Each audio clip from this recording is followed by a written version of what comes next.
I get to represent Mary Powers. Okay. Who Mary and her husband Elon built this house, and they were Irish immigrants.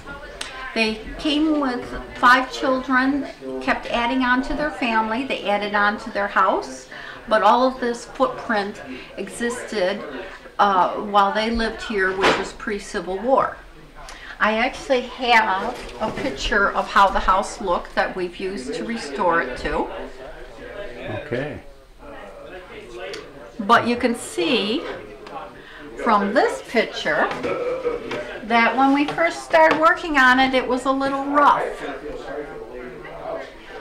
How old was it then when you started working on it? Well, it was 1996. Okay.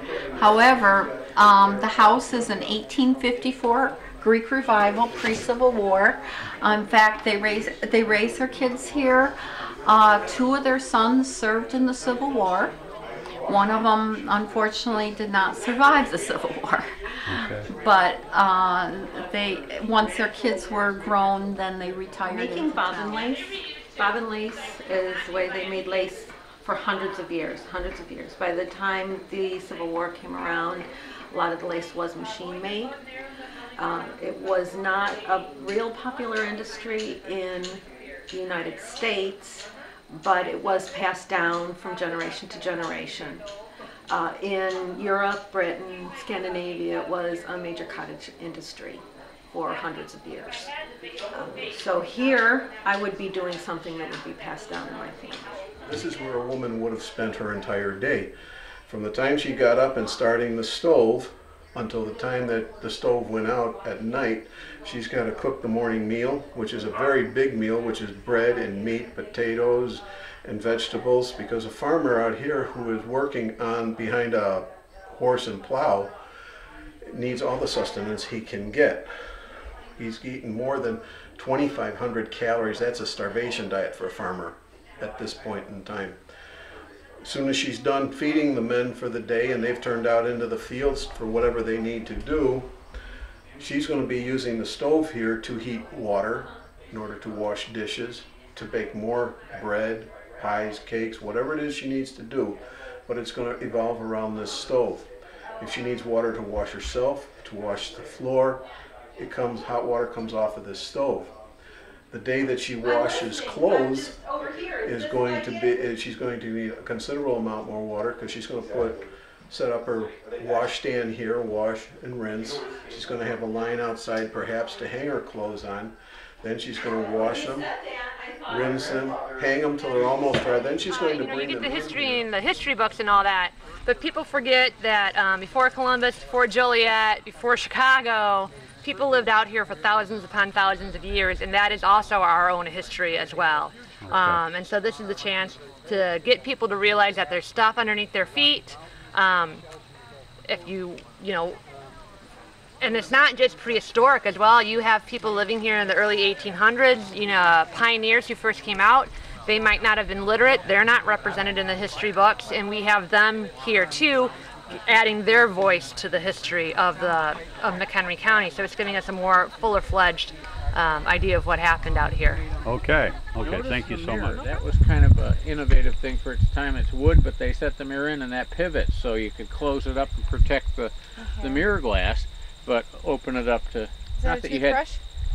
Yep, had a toothbrush. Now, those are usually made out of bone or wood, and usually it was you'd get one of the B's. You'd either get bear bristles or boar bristles, but they were the best that they figured at the time. With pig bristles?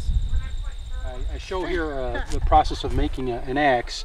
So you find a stone. This is just a river cobble that's worn flat, about the size of what I want. And then what I did is I started by marking out where I would want the groove, and I actually knocked some big pieces off what will be the bit portion, the sharp end. And then you use a process called pecking, where basically you take a stone, this is quartzite, or you could use chert, and you basically just start hitting the stone, and every time you hit it you remove a tiny little bit of material. So basically I marked this out, started pecking on it, and it took about 3 hours to peck this one groove in. Took about another 3 hours to peck down one side of the bit, and about 4 hours to peck this spot flat. So basically, just the pecking on the axe would have taken about 16 to 20 hours to make this. This is a hide you don't see too often. Oh. That's beaver tail. Oh, gee whiz. Yeah, It looks artificial. It looks like it came out of a machine or something. Yeah. With that pattern on, you probably have close to double the effective surface area. It made it much more efficient for swimming. Right, right. How'd you get involved? Did you get involved in this? I've always been kind of interested in history, and some friends got me to go to one of the rendezvous that they have, and got hooked. Okay. So it's kind of do you go to schools and do educational stuff? And, Yes, I do. Okay.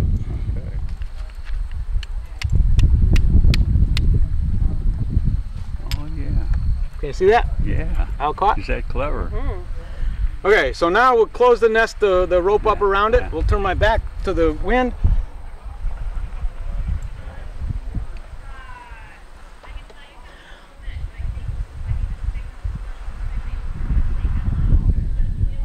And there it is. Wow. You're a genius. Wow. And who taught you to these techniques? My dad taught me when I was a kid. Okay. And in those days, I didn't do historical reenactments or historical education. I didn't know about this method of charring the char cloth. I didn't know that steel strikers existed like that. I did it on the back of my pocket knife. I had a pocket knife like this. In those days, you could carry pocket knives to school. I carried one like this to school all through high school. And you can get sparks from there. Wow.